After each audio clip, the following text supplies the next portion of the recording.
All right, on our Capitol Watch, lawmakers plan to crack down on what they call non-consensual towing. That's when companies tow vehicles or mobile homes without the consent of the owner. News 5's Mayo Davison takes a closer look into how this legislation could change the towing industry.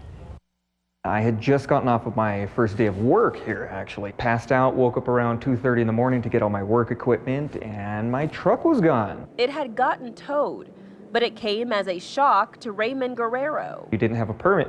I told them, yes, I did. I have all the documentation. They're like... The parking violation cost Guerrero $350 to get his truck back and a day of work.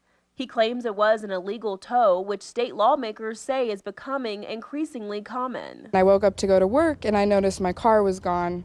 And I was like, oh no, my car got towed again. Elise Ecker says her car got towed for not having a valid permit. But she tells News 5 that it was on her mirror as usual. When I got in my car, my mirror was flipped up as if somebody just ripped it off. And my placard was just on the seat. The tow company that is contracted by her apartment complex stands behind the tow, and they shared these photos of her car with no visible permit. We're just looking to make sure that things are just more consumer friendly. I find the protection part of consumer protection is not being robustly executed, and I believe that it should be. This legislative session, they plan to introduce the Vehicle Owner's Bill of Rights.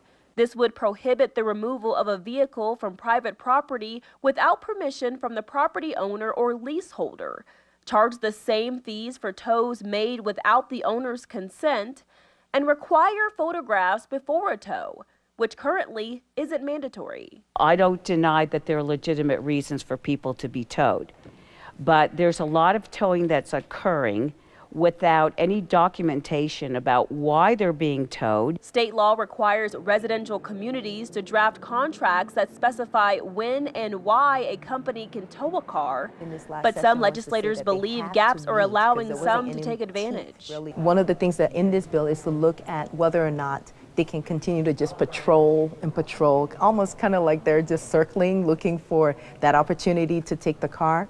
In talking with the tow companies, they're saying that the apartments are giving them that right to patrol their parking lots. In a statement, the state's towing association says they receive many inquiries about predatory towing, but it's not the correct term. It's either legal or illegal towing.